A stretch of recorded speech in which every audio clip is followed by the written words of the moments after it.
বরবাদ cinema নেওয়ার পরে তামান্না cinema হলের মালিক কি বলছে একবার শুনে নেওয়া যাক, চলো।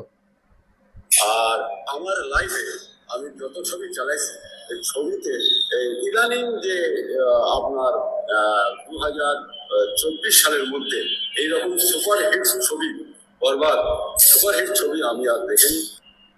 আর আমার লাইফে আমি যত ছবি চালাইছি 2024 সালে তুফান এসেছিল, রাজকুমার এসেছিল, দরদ এসেছিল, কিন্তু এই রেসপন্স যে বরবাদে আসবে সেটা কল্পনাই করতে পারেনি, এবং 2024 সালেও সেটা হয়নি।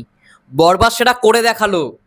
সেটাই বলছে তামান্না সিনেমা হলের মালিক। প্রত্যেকটা হল মালিকের একটাই কথা, শুধুমাত্র তামান্না সিনেমা হলের মালিকের কথাই বলবো না, প্রত্যেকটা সিনেমা হলের একটাই কথা, প্রত্যেকটা সিনেমা হলের মালিকদের একটাই কথা যে বরবাদ যেরকম ভাবে রেসপন্স করেছে, বরবাদ যে কালেকশনটা এনে দিয়েছে এত কম সময়।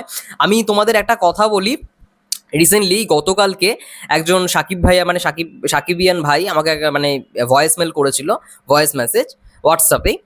তো তারা নামটা হচ্ছে Nandita cinema hall something, Nandita cinema হলে সিনেমা দেখতে যায়।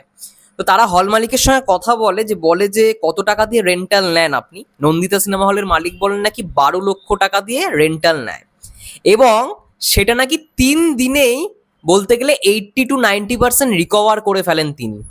এই লেভেলের ব্যবসা করেছে, ভাবো তো, একটা বাংলা সিনেমার এই লেভেলের রেশ। আর এটা বাংলাদেশেই সম্ভব, মেগাস্টারের ক্ষেত্রেই সম্ভব। তার স্টারডামটা এখান থেকেই বোঝা যায় যে বাংলাদেশে মানে কিরকম লেভেলে তাকে সবাই ভালোবাসে, এবং হলের মালিকরা না সারাটা বছর তাক লাগিয়ে থাকে যে তার সিনেমা কবে নেবে। আমার সত্যি এখন আমি বলছি যে সাকিব ভাইয়ের এই রেকর্ডটা সাকিব ভাইয়াই ভাঙতে পারবে, আর কেউ ভাঙতে পারবে না। এবং হয়তো তাণ্ডব বা পরবর্তী কোনো ছবি, কারণ রিয়েল এনার্জি এন্টারটেনমেন্ট বলে দিয়েছে, real energy production Sharin ma'am বলে দিয়েছে যে বরবাদের থেকেও বড় ছবি হবে। হলিউডের সঙ্গে যে কো প্রোডাকশনের ছবিটা, এটা বরবাদের ছবি, মানে বরবাদের থেকেও বড় ছবি হবে। এবার দেখা যাক সেটা রেকর্ডটা ভাঙতে পারে কিনা। তাণ্ডব কি রেকর্ড ভাঙতে পারবে, তোমাদের কি মনে হচ্ছে? দেখো, এখন থেকে সমস্ত কিছু তো বলা যায় না, কিন্তু হ্যাঁ, হতেই পারে যে তাণ্ডব বরবাদের রেকর্ড ভেঙে দিল, কারণ ডিরেক্টর ওখানে রাইহান রাফি। এবং সত্যি কথা বলছি, এই বছর এমনই একটা বছর হয়ে গেল না যে আমরা দুজন ভালো ভালো ডিরেক্টরের কাজ দেখতে পাচ্ছি।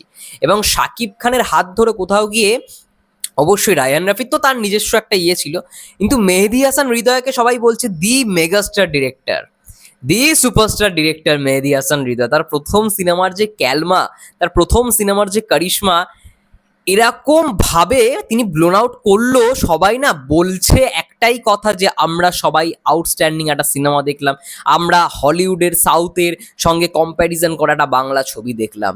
এই লেভেলের তুলনা ভাই, হল মালিকরা পর্যন্ত বলছে যে গত বছরে যে কটা ছবি এনেছি সব থেকে ভালো, সব থেকে বেশি সুপারহিট ছবি হচ্ছে এই বছরের বরবাদ।